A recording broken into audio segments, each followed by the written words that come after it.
684 బిడ్డలు ఆడబిడ్డలున్న స్కూల్లో government school ఒక్క బాత్రూమ్ ఉంటుందా? సినిమా స్టార్ జూనియర్ ఎన్టీఆర్ కు 50 లక్షల రైతు బంధు ఇస్తారా? ఇదేంది? ఎవరి గురించి వచ్చింది స్వాతంత్రం? ఎవరి గురించి వచ్చింది తెలంగాణ? ఎవరికి పథకాలు? నేను అనేది దయచేసి మీ అందరి కాళ్ళు మొక్కుతాను. నాకు తెలంగాణలో ఉన్న 26,000 గ్రామాలల్లా ఆడపిల్లలున్న స్కూళ్ళల్లా బాత్రూమ్లు కట్టించు. మనకు లేరా బిడ్డలు? ఎవరికి లేరా బిడ్డలు? రండి, ఆర్మీలు చూపిస్తాను రేపు.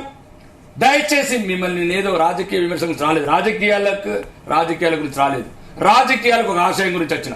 ఏమన్నా గాని రేపు ఉంటానో ఉండనో ఈ సమస్యను ప్రపంచం దృష్టికి రావాలి.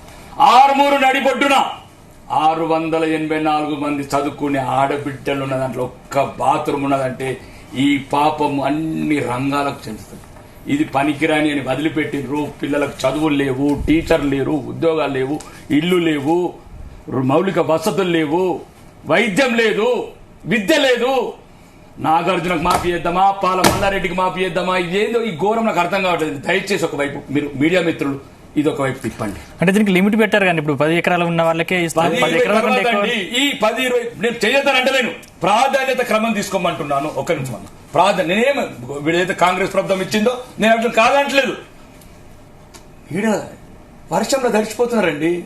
రండి, చిక్లీ గ్రామంలో చూపిస్తా. 80 సంవత్సరాల వృద్ధులు బస్ స్టాండ్ లో పడుకుంటుందండి. ఫస్ట్ ప్రాధాన్యత క్రమం చూసుకోండి.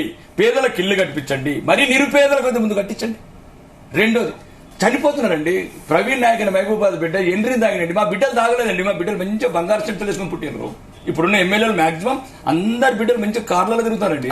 నేను చూస్తా కదా అసెంబ్లీలో, అందరికి మాక్సిమం మర్చిస్ కార్లే. ఎక్క ఎమ్మెల్యే కూడా 50 లక్షల కారు దక్కలేదు. మాకు నెలకు 2 లక్షల జీతం. మేము చస్తే పెన్షన్, మేము ఓడిపోతే ఇప్పుడు మేము మళ్ళా మాజీ ఎమ్మెల్యే మాకు పెన్షన్, మేము చస్తే మా పిల్లలకు పెన్షన్.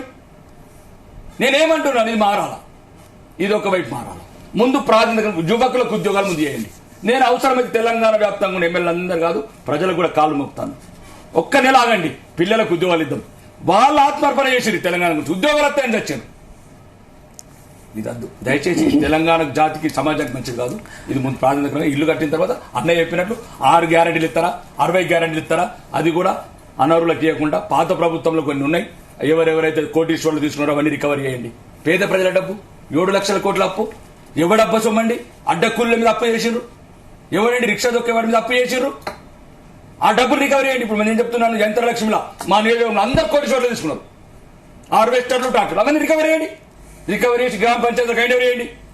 రెండోది, దళిత బంధు కావచ్చు, ఇంకేదైనా రైతు బంధు కావచ్చు, ఒక్కొక్కరు 100 ఎకరాలు ఫ్లైట్ రికవరీ చేయండి. పాతాయి ఎవరైతే పచ్చటి పంట పొలాలు పండిస్తున్నాడో 10-20 తర్వాత మాట్లాడదు. పంట పండిన నీళ్ళకి రైతు బంధు చేయండి. ఎవరైతే అంటున్నాడు మద్దతు ధర ఇవ్వండి. చెమట చుక్కలు ఎవడైతే అమ్ముతాడో వాడికి న్యాయం చేయండి.